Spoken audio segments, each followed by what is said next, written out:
গুলিয়াখালী সৈকতে ঘুরতে গিয়ে সংঘবদ্ধ ধর্ষণের শিকার কলেজ ছাত্রী। 10 বছরের শিশু ধর্ষণের মূল্য 1.5 লাখ, মাতাব্বররা নেন 58,000 টাকা। হায়রে আমার দেশ। কেরানীগঞ্জে 4 মাসের আন্তঃসত্ত্বা নারীকে ধর্ষণের অভিযোগ। কেমনে ঠিক করবেন দেশটারে? আমি বলতাছি, 1-2টা ধর্ষণকারীকে প্রকাশ্যে জনসমক্ষে ফাঁসির ব্যবস্থা করেন, নাহলে ইট নিক্ষেপ করে মারার ব্যবস্থা করেন, নাহলে ক্রস ফায়ার দেন, তাহলেই ধর্ষণ থামবে। আরেকটা জিনিস দেখেন, 90 দিনের মধ্যে ধর্ষণের বিচার করতে হবে। আইন উপদেষ্টা এটা বলছে 90 দিনের মধ্যে। আমি বলি 90 দিন কেন লাগবে? ধর্ষণ হয়েছে এটাও বাস্তব। ধর্ষণের অপরাধী যেই তো অপরাধ স্বীকার করেছে, সে ধর্ষণ করেছে এবং অপরাধ প্রমাণিত হয়েছে, তাহলে 90 সেকেন্ড ওয়েট করার দরকার নাই, সাথে সাথে অ্যাকশন। এটাই আমার মতামত, আর আমি এটাই চাই। মাগুরায় শিশু ধর্ষণ, 6 মাসের মধ্যে বিচারের নির্দেশ হাইকোর্টের। কেন 6 মাস কেন লাগবে? 6 মিনিটের মধ্যে আমরা ফাঁসির দাবি জানাচ্ছি। 6 মিনিটের 1 মিনিট অবধি প্রার্থী দেওয়া হবে না। সীতাকুণ্ডে সি বিচে বেড়াতে গিয়ে গণধর্ষণের শিকার কলেজ ছাত্রী। এখন কি ঘুরতে যাওয়ার স্বাধীনতাও নাই?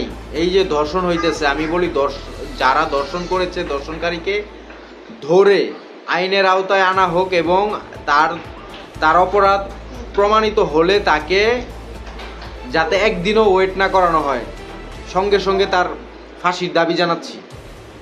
সুনামগঞ্জে ধর্ষণের অভিযোগে ইমাম গ্রেপ্তার। ছি ছি ছি ছি ছি ছি। ইমামদের কাছ থেকে আমরা শিখবো, জানবো। তারা যদি এই সমস্ত কাজ করে তাহলে আমরা কাদের কাছে যাব? যেই করুক না কেন, ইমাম হোক আর স্কুলের ছাড় হোক, কোনো ছাড় দেওয়া হবে না। সাথে সাথে প্রমাণিত হওয়ার সাথে সাথে বিচার শুরু করতে হবে। রামপুরায় স্ত্রীর মৃত্যুর 3 দিন পর মেয়েকে ধর্ষণ, বাবার স্বীকারোক্তি। কোন দেশে বসবাস করি রে ভাই? বাবার কাছে মেয়ে সেভ না, বাবার কাছে মেয়ে সেভ না। এই বাবার ফাঁসি চাই। কুকুর কামড়ানোর ভয় দেখিয়ে 7 বছরের শিশুকে 3 বার ধর্ষণ। এটা কোনো কথা? হ্যাঁ, প্রতিটা দিন ঘুম থেকে ওঠার পরে 5টা 10টা ধর্ষণের নিউজ পাইতেছে। এইগুলো আর নিতে পারতাছি না, বিশ্বাস করেন, আর নিতে পারতাছি না। এদের ফাঁসি চাই। কোনো রায়ের অপেক্ষা করবে না। যদি সরকার তাদের ফাঁসির ব্যবস্থা না করে, তাদের শাস্তির ব্যবস্থা না করে, তাহলে কিন্তু দেশের জনগণ আইন হাতে তুলে নিতে বাধ্য হবে। এই বলে দিলাম। ধর্ষণের একমাত্র শাস্তি ফাঁসি, প্রকাশ্যে কার্যকরের দাবিতে রংপুরের মশাল মিছিল। আমিও আপনাদের সাথে একমত, প্রকাশ্যে ফাঁসি দেওয়া হোক ধর্ষণকারীদের। অবশেষে যে কথাটি আমি বলতে চাচ্ছি, এই ইদানিং খুব বেশি নিউজ হচ্ছে, ধর্ষণের নিউজ খুব বেশি পাচ্ছি। কারণ দেশ হচ্ছে স্বাধীন হওয়ার পরে স্বাধীনতা পেয়েছে, যারা নিউজ করে গণমাধ্যম কর্মী, তারা হচ্ছে স্বাধীনভাবে নিউজ করতে পারতেছে। এই জন্য হচ্ছে আমরা সঠিক নিউজ, প্রতিদিনের তথ্য আমরা কিন্তু যারা সাধারণ জনগণ আছি তারা কিন্তু পাইতেছি। এটা কিন্তু একদিক থেকে আমরা দেশের সব খোঁজ খবর রাখতে পারতেছি। এই জন্য সকল ধরনের গণমাধ্যম কর্মীকে অসংখ্য ধন্যবাদ। এইভাবে আমাদেরকে নিউজ দিতে থাকুন।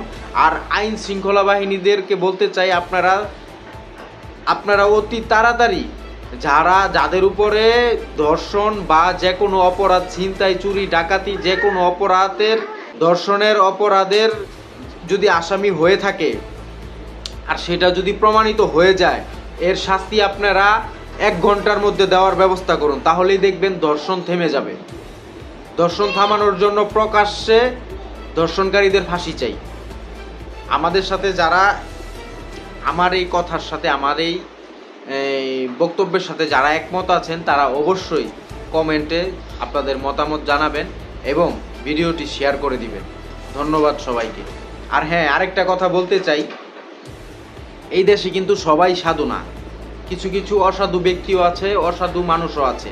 তাই আমি বলতে চাচ্ছি, কেউ যদি ধর্ষণের অভিযোগ, পুরাতন কিংবা নতুন প্রাপ্তবয়স্ক কোনো মেয়ে যদি ধর্ষণের অভিযোগ নিয়ে থানায় আসে, তাহলে তাকে সঙ্গে সঙ্গে আসামিকে আপনারা অ্যারেস্ট করে আবার ফাঁসি দিয়েন না। কারণ বাংলাদেশ কিন্তু বারবারই ভুল করে। ভালো মানুষ যারা, তাদের হচ্ছে ফাঁসির রায় হয়ে যায়। ভালো মানুষ যারা, তাদের মৃত্যুদণ্ড হয়ে যায়। ভালো মানুষ বিপদে পড়ে, আসামিরা বাইরে ঘুরে, খুনিরা সবসময় ছাড় পেয়ে যায়। এই জন্য আমি আইন শৃঙ্খলা বাহিনীদেরকে বলতে চাই যদি ধর্ষণের এরকম মনে করেন যে অভিযোগ আসে, আপনারা সঠিকভাবে তদন্ত করে দেখবেন যে এই প্রাপ্তবয়স্ক মেয়েটি ইচ্ছাকৃত সেই ছেলেটির সাথে সহবাস করেছে কিনা। এইটা আপনারা তদন্ত করে দেখবেন। যদি ইচ্ছাকৃত হয়ে থাকে সেক্ষেত্রে কোনো আইনি ব্যবস্থা নেওয়ার কোনো দরকার নাই। আর যদি অনিচ্ছায় জোরপূর্বক হয়ে থাকে দর্শন, সেক্ষেত্রে আপনাদের অ্যাকশন আপনারা চালিয়ে যান। ধন্যবাদ সবাইকে।